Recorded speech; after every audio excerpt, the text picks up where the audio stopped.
Thanks so much, Zoe. Yep, it's Sunday Fun Day here at the Overwatch League, and Legday and I are very excited to cast our first esports boxing match between these two next teams. It's the Houston Outlaws versus the LA Gladiators. Legday. Well, let's talk about their opposition. It's the LA Gladiators, who have not lost a match since the first two of the season.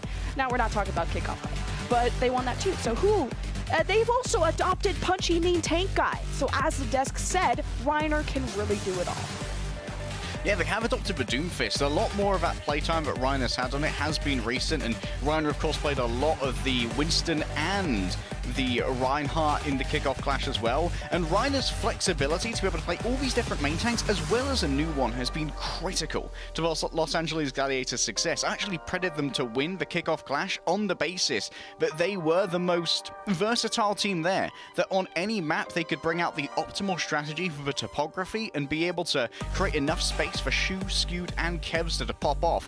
But I think what we didn't expect, Lemon, is for Patiphan to come out and be such a tour de force on the damage. He struggled in the early season, but recently and in the kickoff clash itself has come up with multiple player of the matches and is getting some time on the Sojourn alongside Kevster.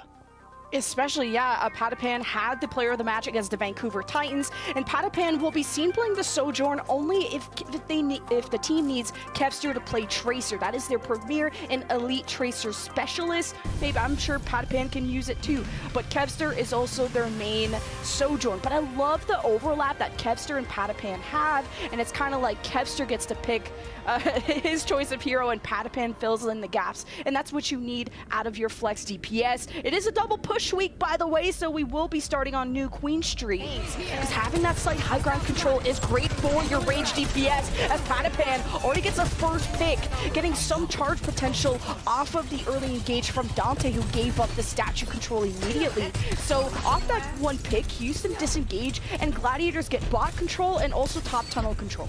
Here, the question is, how can Houston Outlaws really get onto this backline, because Dante at the moment is very concerned with trying to outdo Reiner instead.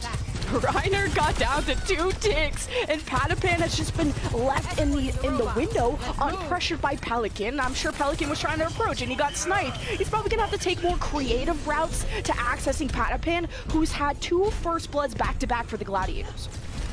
That didn't work out. Shu still died. No. It did not. Gladiators still ended up killing more. They're missing out on Shu, but it's been 3 fights in a row for the Gladiators. Houston's only fight win was just to get them back to the neutral point, and it starts with another first blood from Patiphan. Being able to get onto the same target all at once. And Pelican is going to continue to go after the supports, and Kevster at least hits Lashro with the pulse bomb, and the kills continue for the Gladiators. Patiphan just feels unmatched. Whenever the Gladiators start to lose, it's due to Reiner getting picked off, and then the dominoes usually fall after that. But it's an 80-meter push for the Gladiators, and Kevster has already found Pelican all the way at the back, so Outlaws have relieved some pressure, but they're just not out of the woods yet. He knows the supports of Outlaws are on the top of Metro. It connects onto Lastro. He's gone. The nano was maybe given to Lastro to try and save him, but it was too late. Iris wastes it, and Dante desperately needed it, because you have Patiphan, who's already killed 2 this fight. Gladiators just look unstoppable. Remember, Gladiators, now they can try and play to keep Houston Outlaws off the bot and off the objective. Overtime in session, and Reiner can knock back multiple people if he gets a charged up punch on the Doomfist. Even better so if he can get the nano as well, if Shu doesn't lose it in the post again. Good scout by Mare. He knows Kevster wants to use his staircase for flank. Houston Outlaws have control of the right side. Reiner has jumped in past enemy forces. He's completely surrounded. He's been nanoed by Shu, but it's just so much pressure. Gladiators were still rounding the corner and had no line of sight on Reiner. And like, as we said, as Reiner drops, the rest are supposed to fall too, but Houston forgot about the barricade. An actual C9 in our first match. That is a legitimate Charles IX from Houston Outlaws. It was looking so good. For sleep onto Reiner, the execution could have been so clean. And then, well, Timmy, You still believe, don't you? Pelican. Oh, there he goes. Yeah, that's Pelican. Pelican or Lastro Lastro? was trying his best to get there. Lastro just wasn't fast enough. He's only his end. He can't overclock those little boosters he's got. He's having enough trouble keeping his feet off the ground, Lemon. Pelican went a touch too far, trying to back up Dante. At least they finally dive together, but it's at the wrong point, and they dive off of the cart.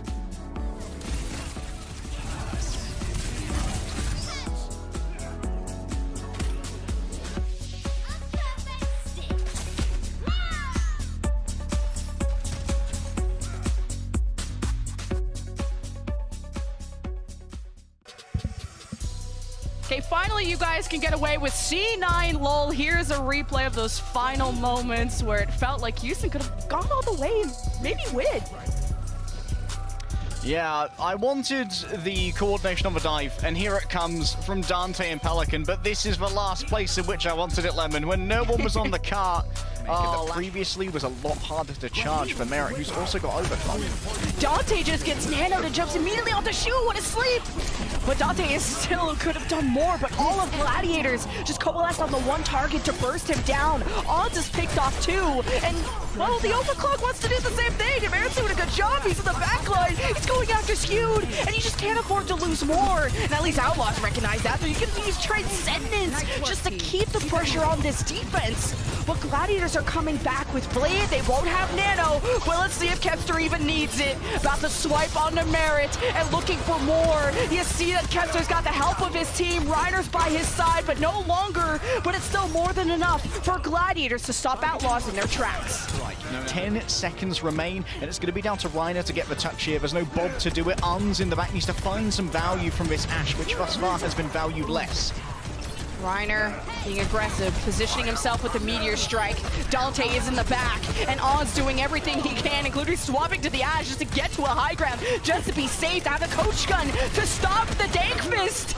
But Gladiators, they had a better clapback. They have 4 people on the cart. Shu is still getting back from spawn. They have limited heals, but they still have Skewed. Outlaws will have one last contest. This is for the map win for Houston Outlaws to tie the series, and it starts off well. Ons is on the bridge. Gets to pick away at the reinforcements of the Outlaws. It's insane what Ons can do if you let him have the freedom to do just that. Gladiators will finish the map against the wall. 1 minute each for both teams. Outlaws out the gates first. Control. Kevster's here to contest and see if Outlaws were only going to have one person on cart. Maybe Kevster could have forced another C9. That's a big ante. Dante and Pelican hit, and Dante at least survives, but can't say the same about Lastro once Gladiators found their window of opportunity off of Shu and have stopped Houston Outlaws halfway to point A. Somehow Dante escapes, Reiner is slept, and maybe Houston Outlaws want to take advantage of this moment, but Reiner is back, and Gladiators have presence on the cart. It's a 4v4 as tracers are removed, and Dante has maybe trapped Reiner in a small area, but really not looking forward to contesting that much more. He knows that it's up to the Gladiators to engage. They're the ones on the attack. It's the box of victory and overtime into effect. The bubble laid for Reiner, allowing his supports to get into more comfortable positions. Pelican is already forced to recall. He has the pulse bomb. He can make a play for the Outlaws. And what happened? Who's C9? Gladiators! Oh, it's Outlaws again! Again! Someone call Custa! Baby! Wellness check on Custa, please! Oh, Lemon. The ante may have been raised, but it's a straight flush of failure for the Houston Outlaws. Once again, distraction proves supreme. The Los Angeles Gladiators, they're simply better at standing on the cart. After such a hotly contested map, it seems almost a shame that it would be finished in such ignominious and humiliating circumstances. Houston Outlaws, there has been some significant emotional damage dealt. It's not cute. We'll talk to our replay guys to see what happened in those final moments, but for now, we'll see you after the break.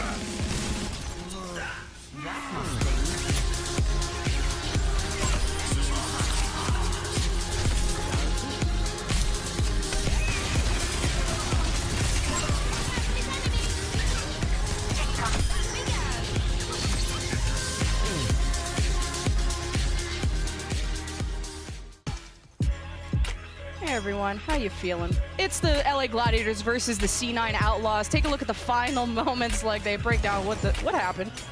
Yeah, let's try autopsy that bad boy. Oh, it was just a disengage from Dante, and well, look at that. The poke onto Irish just kept him so far away, and everyone was so concerned with the nano onto Reiner that, well, everyone had to try and adjust to that, and the cart was forgotten in the midst of all of it. It is not happy faces over on the Houston Outlaws, and admittedly, Lemon, I'm also not a big smiley face. It's bloody funny, though. It's so funny on being on this side of the field, but we were like, what happened? And to be fair, that's, again, same thing as New Queen Street. It's Dante or Pelican, and Pelican was way further back than he needed to be, but it's okay. We go next. One more map to go, potentially. LA Gladiators could still be undefeated for the moment, but we have some substitutions. Patty's back in. Back into the zone of influence of their own support. Goodbye, Houston. Patiphan. Oh, Reiner missed his punch. He's getting out. Patiphan, though, he goes on top of the bridge, and he has overclock. Merritt has his on the low ground. Snipes Kepster as he went to jump after the supports. And as the dust falls, we're left with a 3-on-2 favoring the Gladiators. Shu was still alive, but for really how much longer? He got stunned up, and it looks like he's okay. He's able to get some healing. Gladiators just holding down the point for reinforcements. It's Outlaws that have to touch. Merritt is there. No C9 today, but it's only death for him. And who is next? It's Pelican. Lasher's at the back. Iris is still getting back. Dante has to be next to touch. Pelican's forced to use recall, and he's not going to live for much longer. Dante now has to face a Transcendence and 4 members of the reinvigorated Gladiators, who are seconds away from almost full holding the Outlaws, who only got 66%. That's an ouch.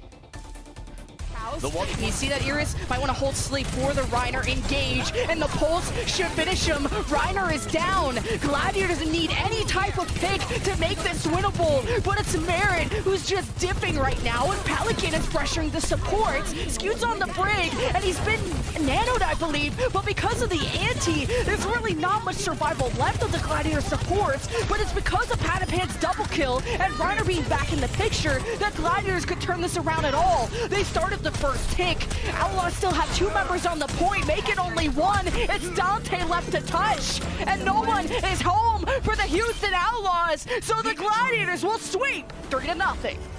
And Shu stays alive long enough there to get the nano onto Skewed on the brig, activating the rally and giving the staying power in that scrappy fight the Gladiators need to really keep Houston on the ropes and off of that point.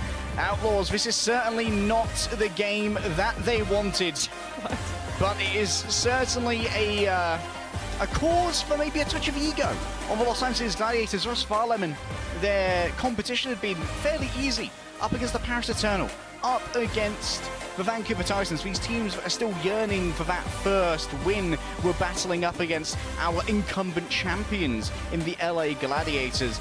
And finally, Gladiators have gone up against a more serious competition and look bloody good. Didn't mean to laugh at you. Nothing you said was funny. It was just, I wasn't sure. Wow, thanks. That's worse. You were being smart and whatever. I was paying attention to Patty. I wasn't sure if they were hyping up Patty's haircut or Patty's sojourn, because I thought that was really impressive. And I've already said that the overlap that the LA Gladiators have on each other's hero pools make it so they can flex to literally any composition. And the fact that Ryder can pick up all of those is fantastic. Welcome to Game Break, everybody. We're here joined with Skewed from Los Angeles Gladiators. Skewed, congratulations on the win. Now, I think this is my personal opinion. I don't know if anyone else thinks this way, but after watching this match, I do feel like Gladiators are looking a lot better. You guys were never bad, but compared to last week, I think today you guys are back to the Gladiators that we know and love.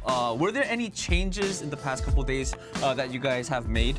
자, 첫 번째 질문은 제 개인적인 생각이긴 하지만은 뭐 제가 봤을 때는 글래디가 뭐 항상 잘해왔지만은 저번 주 첫 주 이 스테이지 첫 주 때보다 오늘 경기에서 원래 우리가 알고 좋아했던 글래디의 모습을 다시 되찾지 않았나라는 생각을 합니다.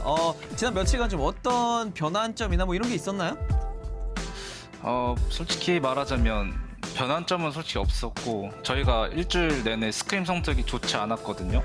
근데 오늘 일단 좀 잘하는 방식을 좀 위주로 그냥 경기하려고 노력했고 아무래도 오늘은 휴스턴이 좀 실수를 많이 한 것 같아요. 저희가 잘했다기보다는. Right. Honestly, nothing really changed for us. I think one thing that I do want to point out was that during the past week, our scrim results weren't very good. I think that was one of the reasons why we looked a little bit more shaky. But so coming into today's match, we really wanted to just play what we're good at and just be confident in our play styles. But overall, I think the reason why we looked a lot better today was because I think Houston made a lot of mistakes in today's match. I think that's what helped us look a lot better. Yeah, I'm gonna agree. I think Houston made a lot of mistakes, right, Costa? 네, 옆에 계신 커스타 선수도 동의를 한답니다. 좀 많이 좀 미스테이크 많이 만든다고 하셨는데. Yeah, all right. One more question for you, Skewed. Right now, in stage 2, we're seeing a lot of, Sigma competitions or Doomfist and a lot of poking competitions in general. Which team do you think is benefiting the most currently with this meta? 두 번째 질문 좀 메타에 대해서 여쭤보고 싶습니다, 스큐드 선수. 지금 뭐 시그마도 나오고 좀 둠피도 나오고 지금 포킹 조합 이런 조합들이 좀 많이 쓰여지고 있는 현 메타인데 지금 현 메타에서 제일 좀 득을 보고 있는 팀이 있다면 어떤 팀이 있을까요? 지금 생각나는 팀은 두 팀 정도 있는데 쇼크랑 저희 팀 글래디. 네, 아무래도 저희 팀은 제가 또 브리기테도 할 줄 알고 젠야타, 바티스 다 할 줄 알아서 조금 이번 메타에 득이 많이 된다 생각하고 쇼크는 아무래도 예전부터 투서필을 많이 쓰고 있고 지금도 투서빌러로 아주 재미를 많이 보고 있는 상황이라 아마 두 팀이지 않을까 싶습니다.